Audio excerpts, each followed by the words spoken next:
hit record. Oh, welcome back to the round 3 edition of the Flogsville podcast via Zoom, brought to you by Zoom. Thank you, Zoom. Joining me tonight, we're down to only a couple. We might get Fenno later on, but with me we've got Rabs. Hello, Rabs. Hello, mate. Thank you. It's a pleasure to be here at home. Excellent, mate. And we've got, the man of the moment, really, number 51, 3 pigs in a row, spoiler alert. The Barrel. Hello, Ben. How are you? Hello, Barrel. Yes, I'm well, mate. Things ticking along nicely. And it's actually 50 with a late adjustment. So, 50. Raising the bar. Very good. Well, let's kick it off with our pig of the week then. And it was, of course, the Guns N' Roses for the 3rd week in a row, which I don't know if we've ever had that before. I'm not sure. We might need Christian, I believe. Is it a first? I believe so. It's got to be. It's got to be a first. So it sounds like a man who's done the research. A 21-73 outstanding score. In what was a tough round for most coaches. So you got the job done, mate. What worked well for you this week? Thanks, mate. Again, similar sort of theme the first couple of weeks, not really many guys missing out. I think this week the difference was the popular players who I don't have did really poorly, which I'm sure we'll touch on a bit later. A lot of highly priced midfielders not producing the goods. So I guess avoiding those and then, being pretty well-rounded in most facets. And, of course, bringing in Tim English on Thursday night for a huge 138 was, started the round really well and it kept going. So. No, that was massive, mate. And did you see the teams Thursday and you saw that Marshall and Ryder were together and you pulled the trigger? That was the move? Yeah, there's a little bit of both, I guess, with Timmy on his own and then the flip side being with those 2 others. So a little bit different to the previous strategies, but so far so good. Looked really good, the Big Bean poll and all Australian, according to you, I reckon, Scotty. Yeah, you'd think so. So far, it's only 3 rounds in, but he's definitely the all-Australian ruckman because the rest are terrible.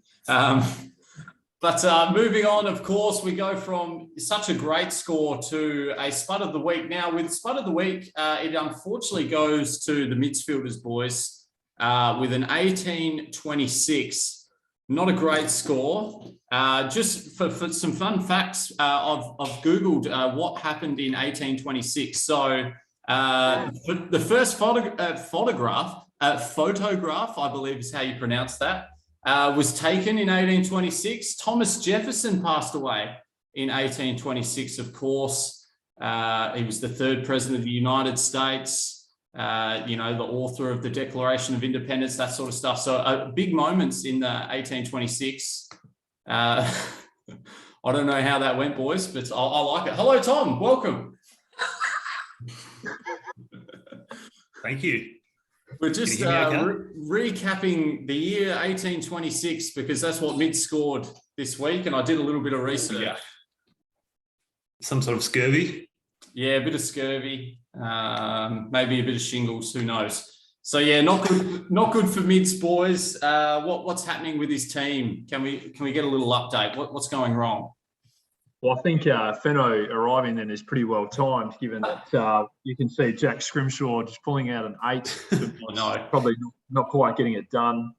I don't know what's happened to your man, Fenno. Yeah, there was a bit of discussion about this on Sunday evening, I believe. One of the host here has it in a draft slide, and unfortunately, Scrim. He's had a bit of a fractured scapula or some sort of other strange injury by the sounds. So we wish him well in his recovery and no doubt will bounce back bigger and better than ever. I believe those rumours could be a little bit premature. I believe it's just a bit of bruising. So bruising? Yeah, it sounds like a little bit of a weak heart, in my opinion there, Tom. So I'll just call it as I say it. Ah, dear.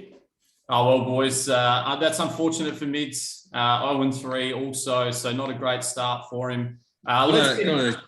I think we just got to touch on his captaincy choice there of Mr. Butters, 59. Certainly well short of what he was hoping, I would imagine. Even Jack McRae there, 75 with his vice captaincy, so he's had a blue mare there. The only thing I'd say in Mid's defence is that he's got a captain who scored 59 and he's got an 8 on field, and he only got spud of the week by about 40 points. So there is quite a bit of upside there, or possibly more a reflection on some of the other competitors in the competition as well. I'm not sure, but there's some upside there for Mids. We love that. We always love a little bit of a positive note there, positive spin on that. Thank you, Rabs, for that. All right, boys, let's get into the matchups of round 3. And Fenno, terrific timing, because you got a lovely victory over the Crouching Lions, 2 perennial, I think that's a word, teams that make finals a lot. I think that's the definition. Anyway, we'll roll with it. So, Fenno, you got a nice win. What happened? How did you get the win over the Crouching Lions? No, good vocabulary there, Scott. Thank you. Really nailed that one in the correct context, which is great to see. Yeah, you're right. Obviously, a strong side is Crouching Lions, and good to get the chocolates on the weekend despite being a low-scoring affair.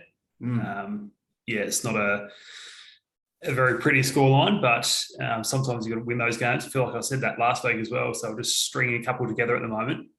Certainly not, troubling the scorers too much, but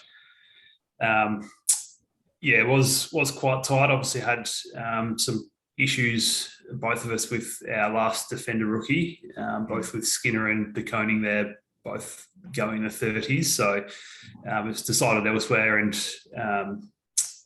probably a chance up until the last game was Brett with Foley and Brodie as pods, who didn't quite score to their full extent or what they'd scored previously. So happy to take the W and move on there. Excellent, mate. Love that. Any more thoughts, Rabs, Ben, about this matchup? On your side, Tom Mitchell's got to be an area of concern, as unique. Hit the 100 yet? What are your sort of thoughts on him so far? Yeah, it's a bit disappointing from Tom. He was one that sort of set and forget at the start of the season, where probably had the option to go a Brayshaw or someone like that, who in hindsight would have been a better selection. However, probably got bigger issues at the moment. Trying to generate some cash and obviously fix up that back line a little bit. So, not really interested in touching the elite premiums there at this stage. They may come late down the track when we've got a few luxury trades. Terrific, mate. Excellent start to the year. Another win for you. And we'll move on, boys, to a bit of not a grudge match, but sort of like a cellar dweller sort of affair between Major Keys to Success and Team GC. Jake getting the win, boys. He's already notched up 2 wins, I believe, to start the season. So off to a much better start this year. How did he get the job done? Well, I guess on the flip side of things, Took Miller as the skipper for Zach. Unfortunately, let's be honest, Leon Cameron's just a prick, so he likes tagging people. So that's hurt a few coaches, and to be honest, that's probably really killed Zach's chances in that game. But I guess on Jake's side, Petrarca with a 166 as captain, not a huge amount better, but good start to the season for Major Keys to Success. The name change working. Certainly, it's hard to. I was just going to say it's hard to fault really anyone else on Zach's side apart from his captain, and I think he's the only other coach apart from myself with game on the ruck. So he's made a nice selection there, but not to beat this week. So excellent. We'll move on, boys, to our next matchup with, of course, Sergio Hoffelberry FC. A very quiet Hoffelberry FC in the last sort of week and a bit. getting the job done against Heels' side. We sort of predicted this, boys, but what went well for Surge? Very quiet from both of these operators. Both full of vernacular here and there, especially after wins. So, yeah, don't really know what's happening on the Crips side of things. But, yeah, Surge, Crips going well there.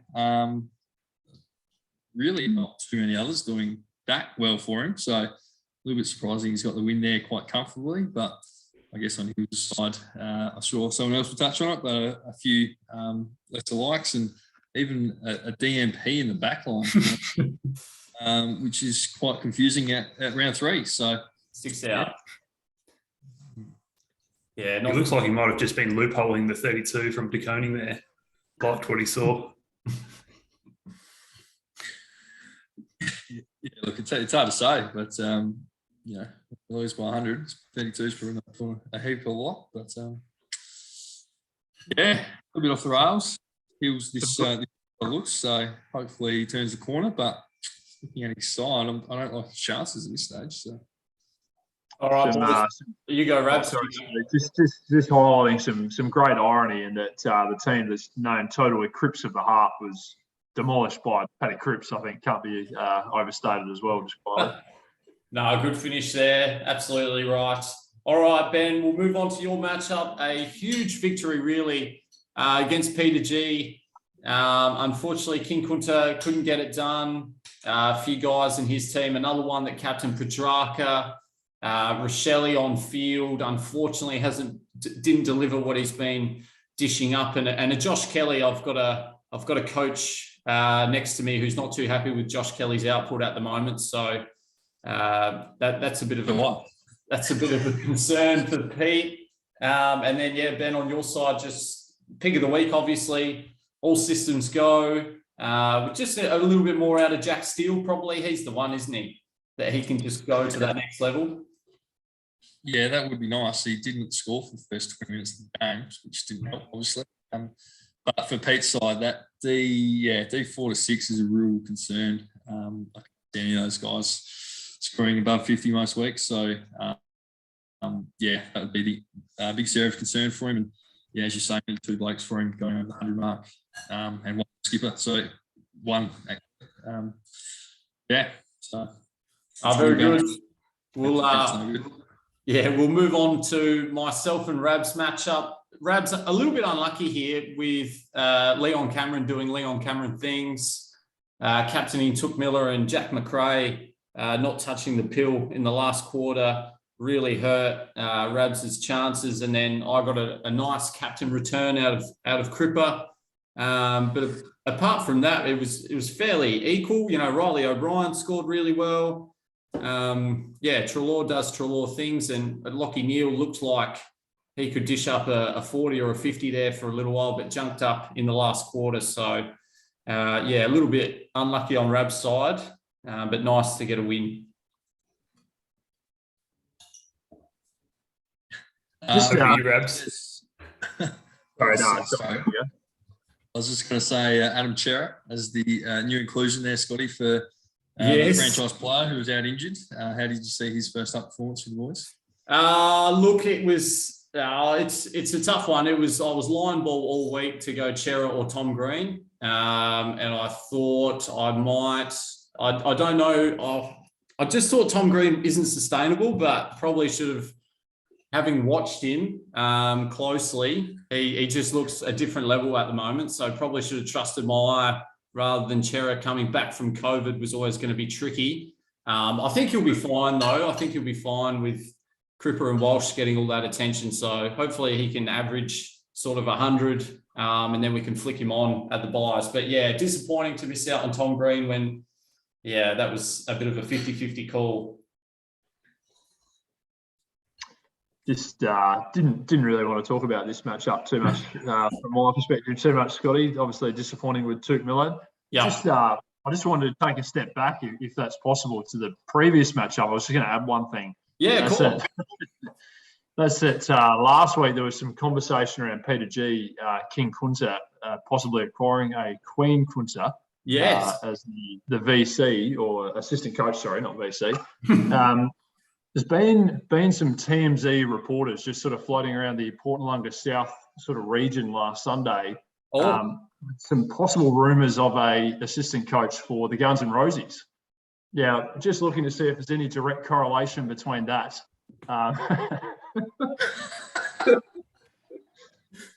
Just looking to see if there's any correlation between that and I think the ranking of 50 that was mentioned before, Ben. Yeah, look, I'm not sure if they're related, but they're certainly both going well in their own respects. Thanks, thanks for taking some media footage there, and just for the record, it's a very nice establishment, the Port Nulunga district. So, Boy and Bloom, shout out, cheers. Boy and Bloom, there you go. On that note, let's move on to Sam, who's again he picked up his third win of the season and a nice score too, getting the job done against the Sisterhoods high off their first victory last week. They almost backed it up, guys. What did we see from this matchup? Really looks like the captaincy selection might have decided this one, which, I'm sure the Sisterhood none too pleased about. Both know they're very competitive coaches in their own right, and combined forces, not to be reckoned with. So, I'm sure they'll be putting their heads together this week at selection. Looking to get those captaincy selections right, as well as any big moves at the trade table. From my research, there was the Sisterhoods trade Tom Stewart for Jack Crisp. Is that what happened there? Yes, it was. Right. Well, look, what did Stewart score? He probably almost closed that gap, so potentially a lesson there, but reasonable, really respectable scores, and not too many underperforming, I guess. He's the one, and Jordan Dawson. So, those 9 points after the siren and a few other just went Sam's way. So, Sam really continuing his momentum from last year. I think should be noted. If you sort of looked from mid last season, he's probably the form team of the whole competition from that point. Absolutely.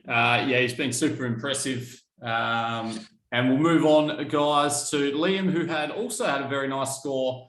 Smith's Cripps, of course, the defending champ, with a 21-34, boys. We've talked about the midfielders. Let's give Liam a bit of a shout out here and what worked well for his dominant performance.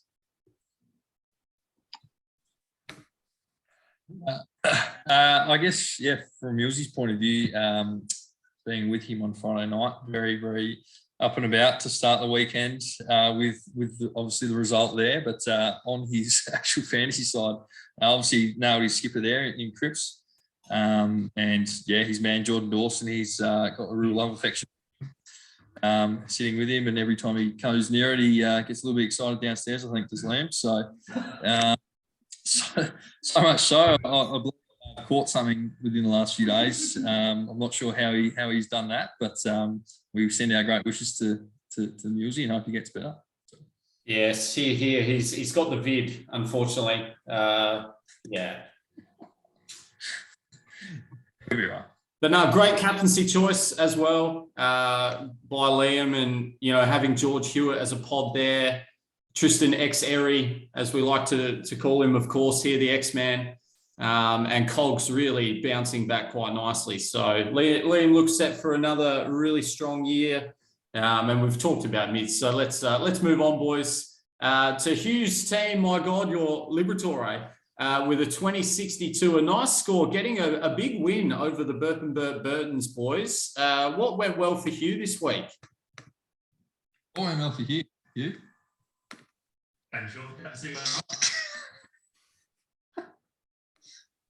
Oddball selection, but I'll rate that. I was looking at him too as a captain. guy on my left said I wouldn't do it. Wouldn't give it for the weekend, but That's why you didn't. I did it to spite him. Yeah. Oh, very good. Spite is always a good method. Absolutely. That's why I'm not bringing in Will Brodie through. He couldn't get a game at the Gold Coast. Let's move on. So yeah, Hugh with a nice performance, a great captain, obviously, and Big Prusy making the big move. We definitely noted that when the team sort of came through, his team, watching the Giants closely on the weekend, and Big Prusy was dominant there. So Hugh to pull that move, I believe the only coach to do that last week is a step ahead, really. So a huge move there for him. A little bit of head wobble here, don't. We're shaking. Oh. Probably, in saying that, I probably missed the bringing in Kerry instead of somebody else. Ah, yes, I know that feeling. Yeah, I heard you saying it before, but Whoops. the chat this week's obviously picks up D6. If I had done that last week, I'd be that step ahead, but went greedy in the midfield and it might bite me this week. No, very good, mate. Very good. Good for you to bounce back after last week's loss. The Burp and Burp Burdens boys, Jack Steele, Ron Marshall is glaring there, isn't he, really? And also Sam Skinner on field, probably been pretty costly in the end. The losing margin there's only 60, so yeah, not terribly out of reach for him. So still, Burp and Burp Burden's still looking pretty strong this year, I would have thought, though. Yeah. Very good, boys. Let's move on to the last matchup. Dale getting a nice victory, a 21-26, very good score, defeating the Glen Mountain Fan Club of Sean. So let's have a look. Dunkley, Sean taking him as his captain was huge, but some fantastic stuff from the B Sharps to really bounce back, and some big scores in Sam Doherty, Paddy Cripps, George Hewitt, and Jaden Short, really those Sunday guys getting the job done for him. Yeah, enormous effort. Could have been blown out of the water had he made a better captaincy selection in the end. Neil, obviously, one of the few that didn't go large in that premium space. So, massive effort from Dale this week. Thought I'd touch on something I've just noticed here. I'm not sure if this has ever happened before, but the complete 6 defenders are complete uniques on both sides. Wow. As well as in the ruck department. So a couple of sort of funny things going on here, a little bit unusual, but plenty of pods and just one for a little interesting one. I think for Dale, he's gone deep in that defence, and that's going to suit him really well in the weeks coming. Not relying on any sort of rookies to score is going to see him in a good way. So. Very good, boys. All right, we turn our attention to, of course, round 4, which kicks off tomorrow night. A little bit of carnage already with the vid going around with, of course, Ben Rutten, Corey Durden, who's been a nice little cash cow on the forward line bench for a few coaches, and Taylor Adams. I know a couple of sides have got him. Ben Rutten as well, as I mentioned before. But let's Lucky move no one's on. got him on view. Yeah, some issues already. Sam Skinner not playing tomorrow, so it's going to really test out a few sides coming up. Quick prediction, boys. Crouching Lions versus Team Golden Child. Crouching Lions. Lions. Very good. All right, let's go into the next matchup. Phenomenal. Tom up against Surge. What do we see here, boys? What do we see? Well, you think there'd be some moves. I guess the move a lot of teams this week, especially the big rucks, is if they can get to Bruce, and if that's the option. I'm not sure if that's in your plans there, Tom, but I'm sure you've considered this. And if you haven't, you certainly have now. So, you probably have to back the Fenos, but I think, obviously Tom Mitchell is a big question mark, and if he performs, then he'll probably win quite comfortably. But if he doesn't, then it could be pretty close, I think. Not many pods in this game either, which surprises me, to be honest. I would have thought there might be a few more than that. So, yeah, it might be a little bit closer than possibly first thought, but you'd think that Tom would be the favourite. Yeah, definitely, I agree. Tip Taranto's been in great form for Serge, and Scotty Pendlebury up against the Eagles is a nice matchup. Also, for Serge, yeah, Jack Hayes on field would be interesting to see what happens there. If he gets picked, we'll wait and see tomorrow night. But yeah, I think it's going to be really tight. I think Fenno there just to go over the line. All right, shall we move on? Major keys to success up against King Kunta boys. I'm backing in Jake.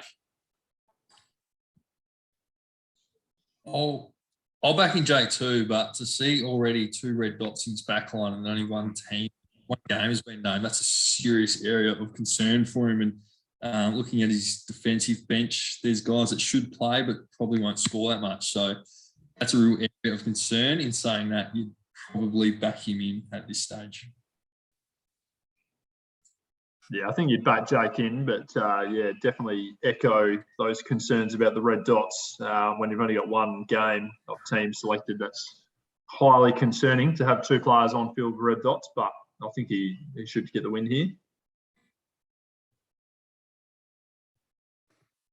All right, let's move on to your matchup, Rabs. You're up against Total Eclipse of the Heart.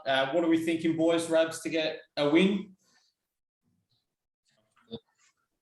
Yeah, quite comfortably, I think, in the Battle of the Daniels. Yeah, quite opposing form lines leading into this one. So, yeah, it'd be a good opportunity for Rabs to get one on the board and maybe fix up some areas that he's needs to address.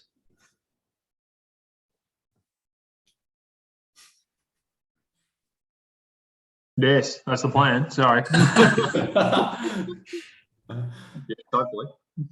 We'll see. Yeah, excellent. All right. I'll keep moving on. Ben, you're up against the Sisterhoods this week in a really tough matchup. You're obviously flying number 50, but the Sisterhoods, don't underestimate them. They're switched on as always and are always researching, always looking to make some moves and improve their team. So what do we see here, boys? We'll do a bit of a deep dive into this one. What do you think? This is always match of the round for mine. I think it'll be quite competitive on both sides. And just looking at the matchups, not very many unique players either. So, the trade table is going to be an important one this week. Very close to call, probably dependent on a few moves, but I'm going to side with the Sisterhoods to knock off number 50 at the moment.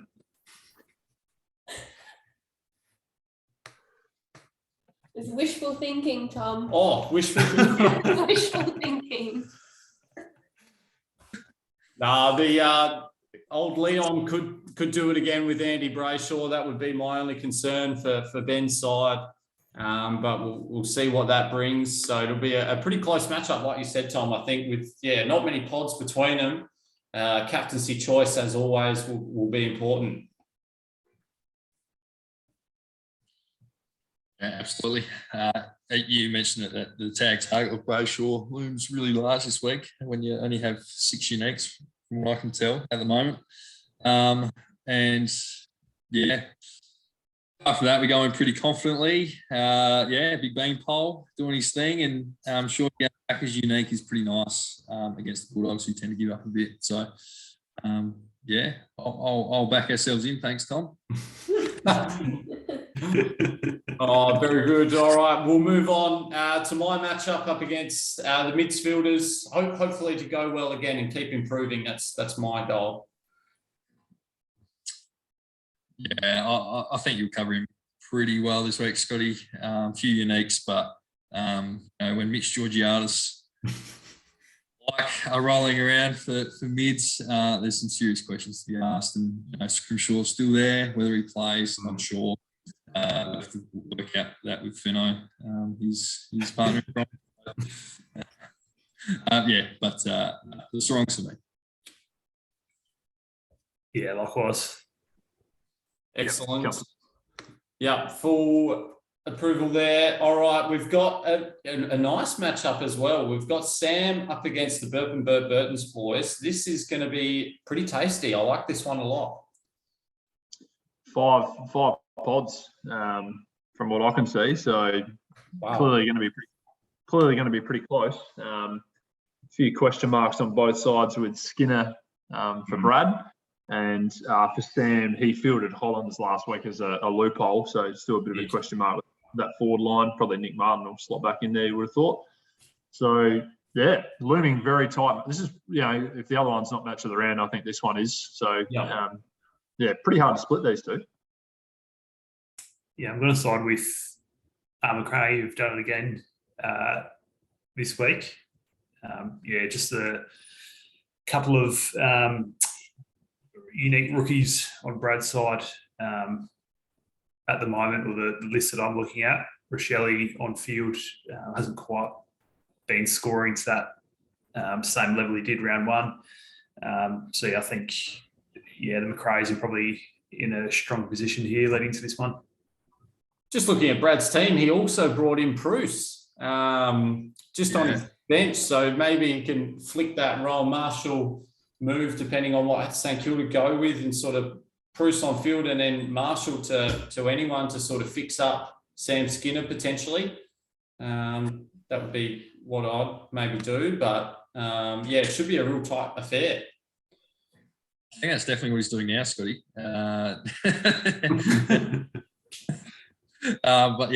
Did notice that. So I think if he can use that wisely in that second trade to maybe shore up the defence somehow, I think I'll go with Brad based on that. But we'll be neck and neck. See how it plays out. Very good. 2 matchups to go, guys. 2 matchups to go. Smith Scripps up against Sean Newell's team. We're thinking Liam. Yeah.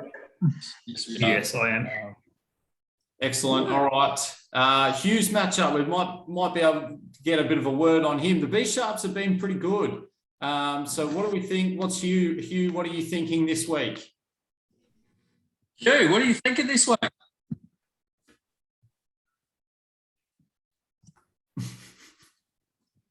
He said he's going to have a good week.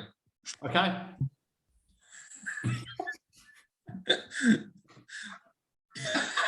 What's that? A lot of pods. My goodness. That's good to see. Tell me about Cripps. I'm not sure whether he's tagging him for the opposition or getting him in. I'm not quite sure, but all I heard was Cripps. Bailey Smith. That's a unique name. For Dale. So, quite a few uniques, quite a few questionables maybe on Dale's side, but Sam Doherty as well in the back line. That's a really good pick. So, should be pretty even. Who are we going to go? We'll go with the Stones. Stones for me as well. Very, very tight. I reckon the B Sharps might actually win.